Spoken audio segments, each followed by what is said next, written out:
Mahmud Nurwindu itu yang mengaku menjadi teman sekelasnya Jokowi sejak kelas 1 sampai kelas 3 SMA, selalu sebangku. Sudah saya temui ke rumahnya, saya konfirmasi, dia nggak bisa jawab. Demi Allah saya datang ke rumahnya.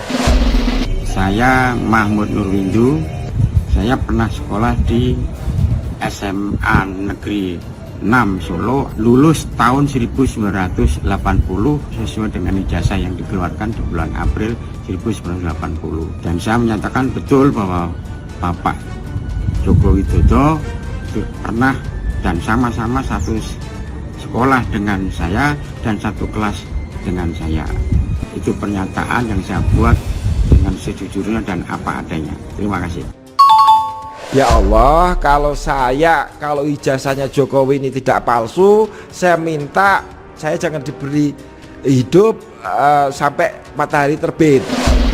Berdasarkan dokumen yang ada pada kami bahwa atas nama Joko Widodo adalah lulusan SMA Negeri 6 Surakarta.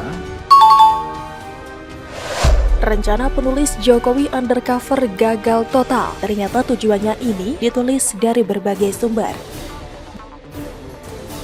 Sebelum kita lanjut, jangan lupa subscribe dan nyalakan loncengnya agar Anda menjadi yang pertama mendapatkan informasi dari jurnal terupdate. Bambang Trimulyono klaim bahwa buku yang ditulisnya dengan judul Jokowi Undercover itu dipesan oleh 1 juta orang. Karenanya Bambang Trimulyono menegaskan bahwa saat ini, saat ia melakukan mubahalah, itu bukanlah untuk mencari panggung. Bambang Trimulyono mengaku bahwa ia sudah punya panggung sendiri. Hal itu diungkap Bambang Trimulyono kepada Gus Nur usai melakukan sumpah mubahalah. Perlu saya sampaikan, saya pengen bicara sedikit Gus. Saya tidak bermaksud memusuhi siapapun dengan pernyataan-pernyataan saya ini, ya toh? Jadi, silakan semua dinilai secara adil. Pihak-pihak yang bersangkutan diperiksa termasuk saksi-saksi yang tadi dimaksud. Apakah betul saya tanya begitu sama mereka? Kan gampang gitu loh. Ungkap Bambang Trimulyono dikutip dari YouTuber Gus Nur 13 Official pada Selasa 27 September 2022. Gak usah, belum ini dikatakan ini hoax. Ini orang yang apa? Pengen cari panggung? Buat apa? Saya sudah punya panggung sendiri kok. Buku Jokowi Undercover itu yang pesan 1 juta orang. Ngapain saya butuh gitu-gituan? Artinya kan ada pengakuan tambahnya.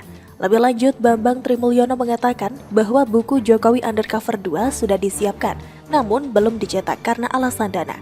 Jokowi Undercover 2 belum dicetak, belum ada duitnya, belum ada percetakan yang berani mencetak. Terang Bambang. Gus Nur menawarkan kepada siapapun yang ingin memberikan donasi kepada Bambang Tri untuk bisa mencetak buku Jokowi Undercover 2. Dan Gus Nur pun memastikan ia ikut berdonasi. Perlu diketahui, mubahalah Bambang Trimulyono ramai diperbincangkan publik usai diunggah oleh Sugik Nur alias Gus Nur di kanal YouTube miliknya Gus Nur 13 Official. Sebagai informasi, Bambang Trimulyono adalah penulis buku Jokowi Undercover.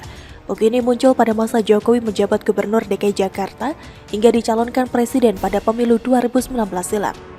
Kini muncul podcast berjudul Mubahalah Bambang Tri di bawah Al-Quran. Bloko Suto, sekarang siapa yang pendusta? Part 1.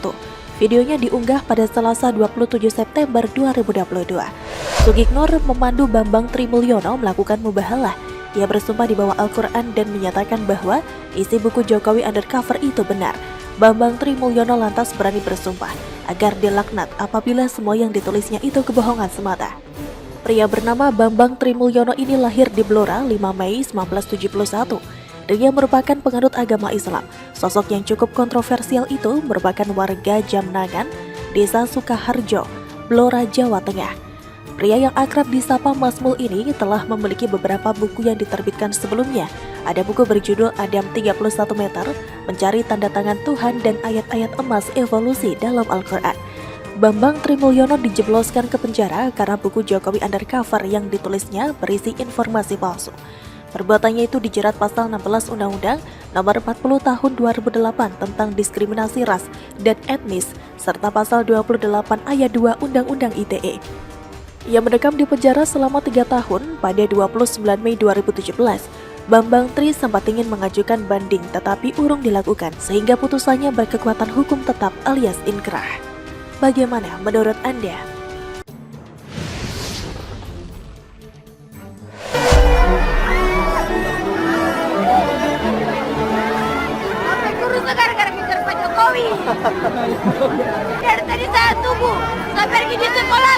Pak Jokowi lewatnya cepat saja.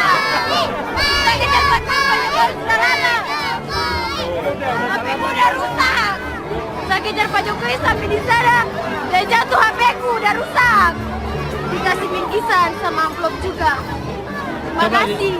Alhamdulillah saya bahagia saya ketemu orang nomor 1 di Indonesia. Untuk Pak Jokowi pesannya mudah-mudahan dia jadi pemimpin yang baik, jadi pemimpin yang baik dan menyejahterakan masyarakat Indonesia.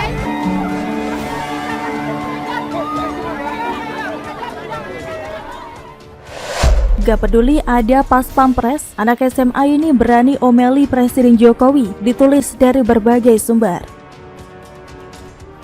Sebelum kita lanjut, jangan lupa subscribe dan nyalakan loncengnya agar Anda menjadi yang pertama mendapatkan informasi dari jurnal terupdate. Kunjungan Presiden Joko Widodo ke Buton, Sulawesi Tenggara diwarnai kejadian lucu. Seorang anak perempuan memakai seragam SMA berani mengungkapkan kata-kata dengan nada kesal di depan Jokowi yang dijaga pas pampres. Dia mengaku menunggu lama kedatangan Presiden. Sabrila berlari saat melihat Jokowi melintas, sehingga membuat handphone yang digenggamnya terjatuh. Gara-gara HP-nya rusak saat mengejar Presiden Jokowi di sekolahnya. Siswi SMA asal Buton Selatan, Sulawesi Tenggara, berani omeli Jokowi di hadapan ratusan orang. Siswi bernama Sabrila itu secara spontan mengungkapkan kekesalannya pada Jokowi saat berkunjung ke Buton. Sabrila mengaku kesal tidak bisa berfoto bersama Presiden karena HP-nya rusak. Kejadian tersebut diunggah di YouTube Sekretariat Presiden dan mendapat banyak sorotan. Kekesalan Sabrila tersebut ditumpahkan saat berhasil bertemu Presiden Jokowi. HP-ku rusak gara-gara kejar Pak Jokowi, kata Sabrila dalam video di YouTube siswi SMA berani omeli Jokowi tersebut. Mendengar omelan Sabrila, Jokowi bukannya marah atau naik pitam, justru malah tertawa bersama ajudannya. Presiden Jokowi hanya tersenyum dan tertawa melihat tingkah Sabrila yang sesekali mengusap air mata. Saya senang sekali melihat orang nomor 1 di Indonesia. Semoga Pak Jokowi bisa menyejahterakan masyarakat, katanya. Kemudian Jokowi pun mengajak Sabrila berfoto bersama menggunakan kamera milik Sekretariat Presiden. Ini kamu diwawancarai saja di sini, kata Jokowi sambil menunjuk ke arah kamera yang dipegang staf Sekretariat Presiden. Namun Sabrila kembali mengungkapkan kekesalan karena HP miliknya rusak. HP-ku rusak hanya untuk kejar Pak Jokowi. Dari tadi saya tunggu sampai di sekolah, tapi Pak Jokowi lewat cepat saja, HP-ku udah rusak. Lanjut Sabrila sambil berurai air mata. Lagi-lagi Jokowi dan ajudannya kembali tertawa mendengar omelan Sabrila. Lantas, Jokowi memerintahkan anak buahnya untuk mengganti HP milik Sabrila. Tukar itu tugas Jokowi. Sabrila terlihat terharu hingga kembali menangis dan mendapatkan bingkisan dan uang untuk mengganti ponselnya yang rusak. Dia mengaku senang bisa bertemu dengan Jokowi. Bagaimana menurut Anda?